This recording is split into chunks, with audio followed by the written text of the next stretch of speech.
Welcome to the deep dive. Today, we're jumping into a really powerful idea about how we navigate life, something we've pulled from some fascinating sources. Our goal, as always, is to unpack the core insights, and today that means exploring this concept of walking by faith, not by sight.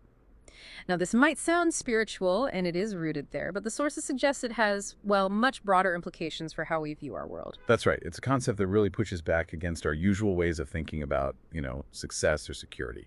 We'll be looking at how this idea is said to shape our choices, our resilience, and really our whole perspective on things. It's about looking deeper than the surface.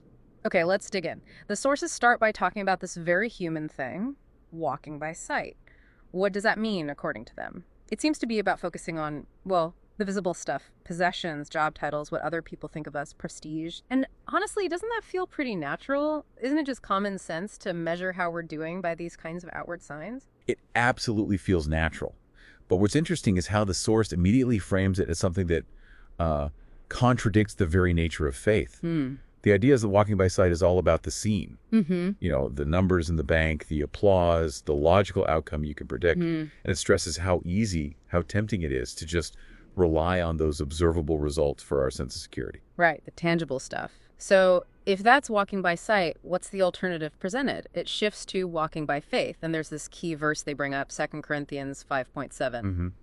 For we walk by faith, not by sight. Yeah. Such a short verse, but the sources suggest there's a lot packed in there, right? A real depth of wisdom. Definitely. And it begs the question, what does faith actually mean in this context, according to the material? It's described as something anchored in the unchanging character of God, focused on unseen eternal truths. Unseen truths, okay. And it emphasizes complete dependence on God's word and will.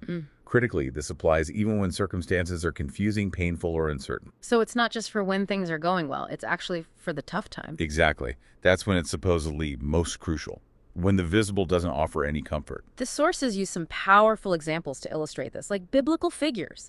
They start with Abraham, described as leaving his home, not knowing where he was going, just trusting God's command. Think about that. No map, no destination marked out, zero visible guarantees, just a promise. Right. No map, no guarantee except God's promise. That's the quote they use. It really highlights acting on something unseen. And the point the sources draw from Abraham and others like him is that they weren't driven by what they could see around them. They were driven, it says, by who they knew their trust was in the character of God, not in a clear path or visible resources. It's about depending on that unseen hope. That makes sense. Then there's Moses, another huge example, leading the Israelites out of Egypt, facing plagues, resistance, wandering in the desert. And the source says he had only the word of the Lord to sustain him. Imagine that level of uncertainty. It's a stark picture, isn't it? These stories are used to show living this principle even when circumstances are confusing, painful, or uncertain. It's the direct opposite of relying just on visible results or, what seems logical at the time. They move forward based on conviction, not sight. Okay, but this leads to the really tough part, doesn't it? Walking in trust during trials. The sources ask us to consider those times when life feels barren, when prayers seem unanswered, and when heaven appears silent. What then? Yeah, how do you maintain that kind of faith when everything looks like it's falling apart? The material brings up this incredibly intense line from Job. Though he slay me, yet will I trust him. Wow. That's intense. It is, and it's used to illustrate that this kind of faith, well, it does not abandon ship. It clings to the rock, meaning it holds onto that belief foundation even when everything else gives way. And the source adds a crucial point. The Christian life is not about ease or constant success. It is about enduring love, hope, and perseverance. So it's about endurance, not necessarily immediate victory or comfort? Exactly. Staying the course based on conviction. There's another reference, Habakkuk 3:17-18, about rejoicing, even if the fig tree doesn't blossom, no fruit on the vines, finding joy when everything visible points to scarcity or failure. That feels so counterintuitive, doesn't it? It really does challenge our normal reactions. But it connects back to that core idea. If your foundation isn't in visible circumstances, then even when those circumstances are dire, you can still find stability or even joy somewhere else. That's the implication. That resilience comes from this deeper, unseen source, not from what you have or see.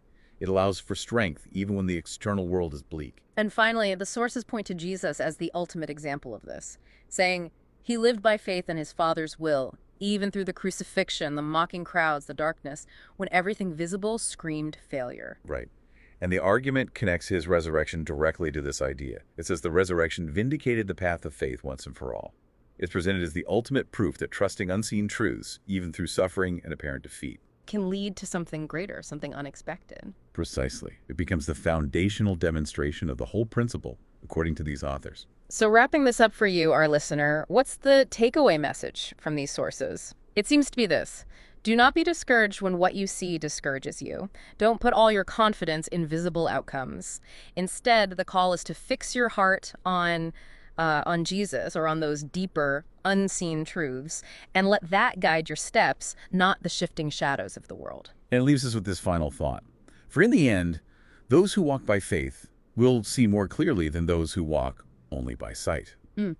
Which makes you wonder, doesn't it? What does seeing more clearly really mean in your life? Is it about seeing entirely different things?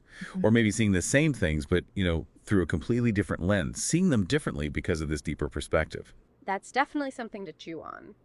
We hope this deep dive gives you some food for thought about which walk, sight, or faith you tend towards, and maybe how focusing a bit more on that unseen dimension might shift things for you. Thanks so much for joining us today.